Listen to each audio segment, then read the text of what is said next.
The biggest party in Malaysia's ruling coalition said Thursday it was withdrawing support for the embattled prime minister and urged him to step down to make way for a new leader. Ruby Tinawin reports from Kuala Lumpur. Hello, Ruby. Hello, Eliana. Yes, hours before the UMNO Supreme Council meeting last night, Malaysian Prime Minister's Office, PMO, has announced the appointment of Datuk Sri Ismail Sabri Yaakob as Deputy Prime Minister, while Foreign Affairs Minister Datuk Sri Hishamuddin Hussein is now a senior minister. The PMO said in a statement yesterday, Hishamuddin will head the security cluster, previously under Ismail Sabri, and that he will assist Prime Minister Tan Sri Muhyiddin Yassin in the execution of the National Recovery Plan.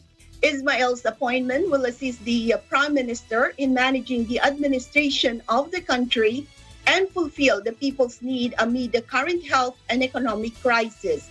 However, he will continue to oversee the Ministry of Defense.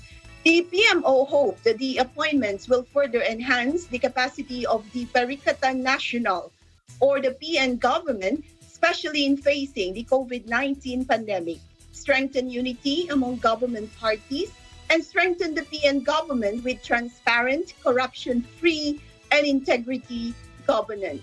According to PMO statement, the King, Yang di-Pertuan Agong Al-Sultan Abdullah Billah Shah, has been informed of both appointments, which are effective immediately.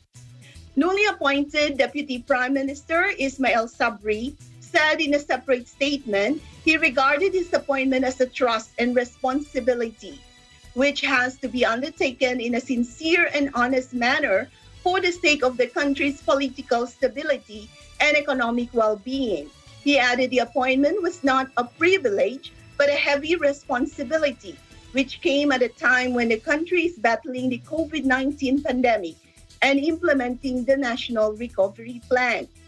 Hishamuddin also said he is determined to carry the responsibility well, adding that he realizes the high expectations of the people amid the pandemic.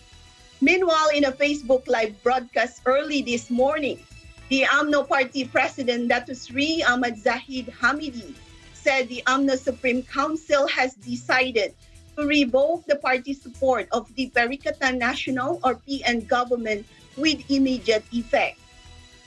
Zahid said the government had failed to meet the conditions outlined by UMNO Supreme Council on March 11, 2020, for the party to continue supporting the government, and has mentioned 7 main reasons that has led to this decision.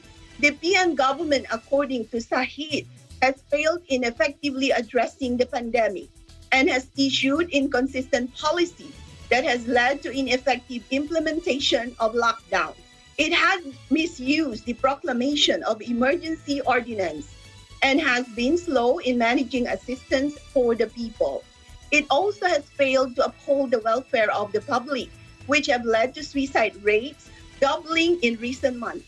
And it also failed to ensure political and economic stability, which drove away investors. And also, Zahid said it had failed to abide by the calls from the king and the Malay rulers to reconvene the parliament. Zahid has also called on Prime Minister Tan Sri Muhyiddin to step down from his post. Back to you, Eliana. All right, thank you for your updates, Ruby. You stay safe and healthy. Yes, reporting live here in Malaysia, this is Ruby Tinawin. We live in interesting times.